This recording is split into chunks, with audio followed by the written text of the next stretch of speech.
China की सेना ढोकलाम में, नरेंद्र मोदी चाइना में बिना एजेंडा, और चाइना की सरकार को 2 महीने में पता लग गया कि नहीं, 56 इंच, इसकी तो 4 इंच की छाती नहीं है।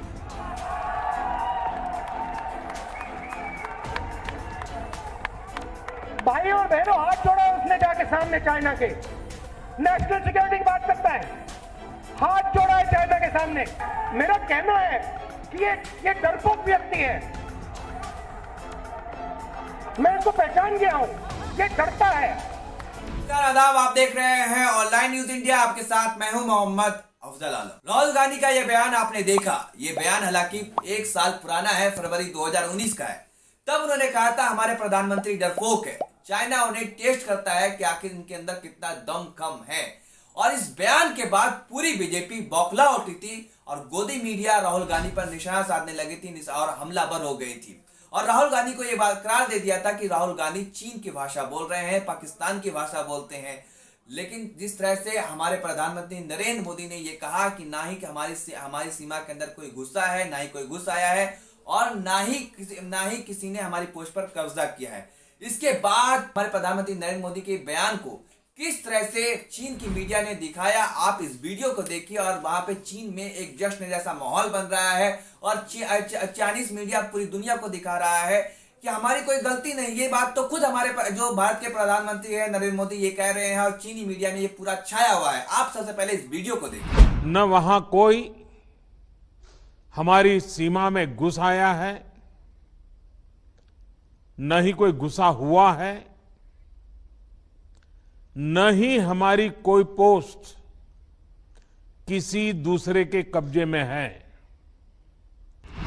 तो देखा आपने किस तरह से चीन की मीडिया उनके बयान को चला रही है और इसके बाद चाइना में पूरी खुशी की लहर है। और जिस तरह से गलवाना घाटी को हड़प लिया है और ये दावे किसी और ने नहीं की है, बल्कि खुद बीजेपी के जो नेता है, कद्दावर नेता है, और जो बार बार ये बातें दोहराई जाती है, राहुल गांधी के ऊपर आरोप लगाया जाता था, आप खुद अपने ही उनके ये बातें कहने लगे हैं कि हमारे सुब्रमण्यम स्वामी जो कद्दावर नेता है भारतीय जनता पार्टी के, उन्होंने कहा कि चाहे कुछ भी कीमत चुकानी पड़े, हमें अपनी जमीन को वापस लेना होगा, हम समझौता नहीं कर सकते। अगर हमने ऐसा कर दिया तो ये हमारे लिए आत्मसमर्पण जैसा होगा। इसके साथ साथ उन्होंने एक और ट्वीट किया, उन्होंने जो बात दिलाई कि जो भारत जो दावा कर रहा था कि डोकलाम पर भारत ने जीत दर्ज कर ली है चाइना से, कि चीन की जो सेना है उसे पीछे हटना पड़ा, उनको भी उन्होंने खोखला बताया। और उन्होंने न्यूयॉर्क टाइम के हवाले से ये बातें लिखी है और ये कहा, उन्होंने ट्वीट कर क्या लिखा है आपको सबसे पहले मैं ये बता देता हूँ। न्यूयॉर्क टाइम्स जैसी अमेरिकी मीडिया स्रोत का कहना है कि चीन ने पिछले साल डोकलाम पर भारत के साथ किए गए समझौते को खत्म कर दिया है, जिस पर भारत ने जीत के रूप में दावा किया था कि चीन भूटान से अपना सैन्य वापस ले रहा है। अब सूत्रों का कहना है कि चीनी पीएलए यानी पीपुल्स लिबरेशन आर्मी चीन की ने डोकलाम में फिर से प्रवेश किया है। विदेश मंत्रालय की स्थिति स्पष्ट करनी चाहिए। ये बातें सुब्रमण्यम स्वामी जो बीजेपी के कद्दावर नेता है उन्होंने कहा। और उन्होंने ये भी कहा कि चाहे कुछ भी हो, हमें लड़ना होगा, हमें अपनी जमीन को बचाना होगा और जो भारत की आन बान शान है उसे बचाए रखना होगा। और आपको ये बातें बता दें कि जिस तरह से भारतीय जनता पार्टी हर बात पर और गोदी मीडिया जब कोई सवाल पूछता है उसे तुरंत ये करार दे दिया था कि ये देशद्रोही है, ये जो है हमारी चीन की भाषा बोल रहे हैं, ये पाकिस्तान की भाषा बोल रहे हैं। जो मनोज झा है आरजेडी के राज्यसभा सांसद है, उनका एक ट्वीट आप देखिए। इस ट्वीट में फिर मैं बताऊंगा, इस ट्वीट को सबसे पहले देखिए। टीवी चैनल्स की फितरत देखिए। आर्टिकल 370 हटाए जाने के संदर्भ में हमारी कुछ आलोचनाओं को जब पाकिस्तान के कुछ चैनल्स ने दिखाया तो आसमान सर पर उठा लिया कुछ मीडिया वालों ने। आज नरेंद्र मोदी जी का बयान चाइनीज मीडिया अपने साक्ष्य के पक्ष में 48 घंटे से चला रही है। तो देखा आपने, मनोज झा भी आरोप लगा रहे हैं कि जो गोदी मीडिया है, जब उन्होंने आर्टिकल 370 पर कुछ नाराजगी जाहिर की थी, उसके बाद किस तरह से गोदी मीडिया ने तांडव मचाया था और ये कहा था कि ये पाकिस्तान की भाषा बोल रहे हैं। लेकिन अभी क्या हो रहा है कि चीन में खुशी की लहर है। चीन प्रधानमंत्री नरेंद्र मोदी के उन बयान को दिखा रहा है और ये कह रहा है कि हमारी कोई गलती नहीं, हम अंदर घुसे ही नहीं। और ये भी साबित कर दिया चीन ने कि खुद हमारी जो भारतीय सेना है, हमारी जो भारतीय सैनिक है, वो चीन की सीमा में गई थी, चीन के अंदर सीमा के अंदर दाखिल हुई थी, जिसकी वजह से ये हालात पैदा हुए और हमारे 20 जवान शहीद हो गए। हमारे ही जवानों की गलती थी। आप देखिए कि क्या हमारी गोदी मीडिया उस तरह से चिल्ला चोट कर रही है और सवाल पूछ रही है बिल्कुल नहीं पूछ रही है। सबसे पहले तो ये होना चाहिए कि देश सर्वोपरि है, उसके बाद कोई व्यक्ति या कोई प्रधानमंत्री है।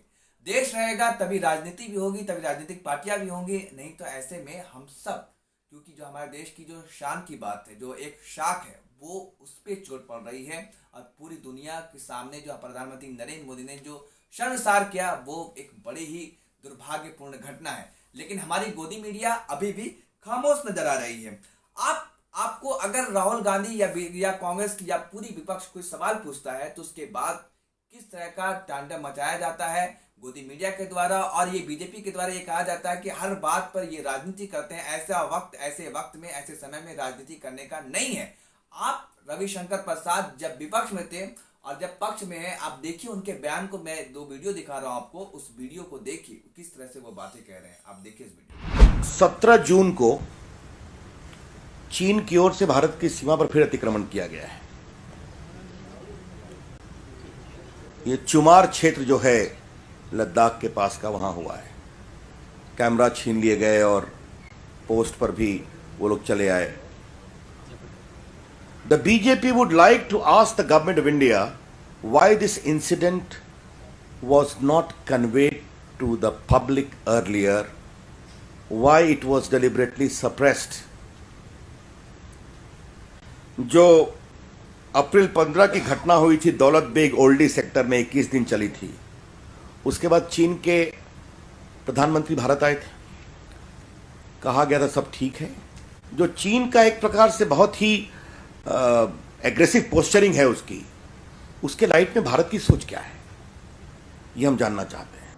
राहुल गांधी को इतनी तो समझदारी होनी चाहिए कि चीन के साथ सामरिक संबंधों पर ट्विटर से सवाल नहीं पूछा करते।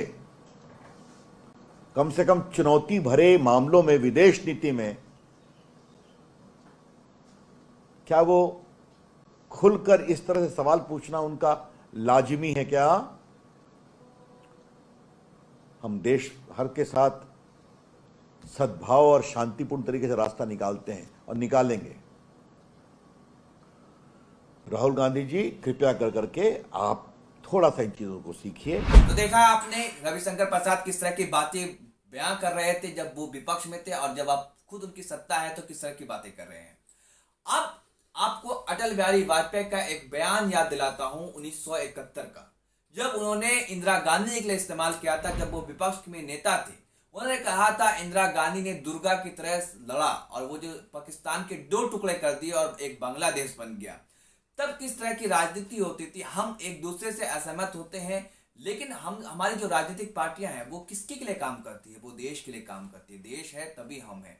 आन बान शान बचाने के लिए काम करती है। लेकिन अभी क्या होता है, अगर कोई विपक्ष का नेता सवाल खड़ा करे, आप प्रधानमंत्री को याद दिलाए कि प्रधानमंत्री जी आपने ये गलती की है, इसको सुधार कीजिए, तो हमारी मीडिया है, गोदी मीडिया है, सबसे पहले वही विपक्ष से सवाल पूछने लगती है।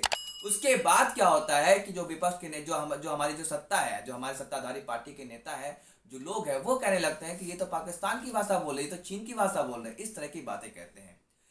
एक जुया नाम की ट्विटर यूजर है, उन्होंने क्या कहा, उन्होंने कहा कि इस ट्वीट में देखिए आप कि जब ईरान एक उनके जो कमांडर थे कासिम सुलेमानी, उसकी मृत्यु हुई थी, तो उसकी जो अमेरिका ने मारा था, उसके बाद से ईरान ने युद्ध का अनाउंस कर दिया था, घोषणा कर दिया था कि अमेरिका से युद्ध लड़ लेंगे। अब पूरा ईरान लड़ पड़ा था, लेकिन हमारे भारत के 20 जवान शहीद हो गए और 10 जवानों को चीन ने अपने कब्जे में कर लिया था, उसके बाद छोड़ा है। फिर भी हमारे प्रधानमंत्री कह रहे हैं कि कोई बात नहीं, कोई दिक्कत नहीं, सब ठीक है। और उन्होंने जो बातें होती है उनकी कि अच्छी हमारी जो सेना है, उनकी जो हमारी जो जवान है, उनकी शहादत व्यर्थ नहीं जाएगी। लेकिन आप खुद देखिए, खुद गौर कीजिए कि किस तरह से उन्होंने बैठे बैठाए चीन को क्लीन चिट दे दिया है और भारत में एक रोष है, गुस्सा है और चीन में खुशी की लहर है।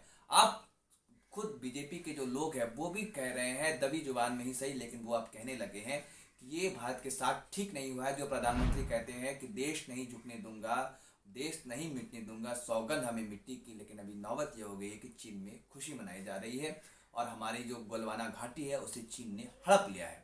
तो बेहतर है कि जो लाल आग दिखाने वाली बातें करते थे प्रधानमंत्री, वो अब वक्त आ गया है कि लाल आग दिखाए, नहीं तो इतिहास उन्हें माफ नहीं करेगा।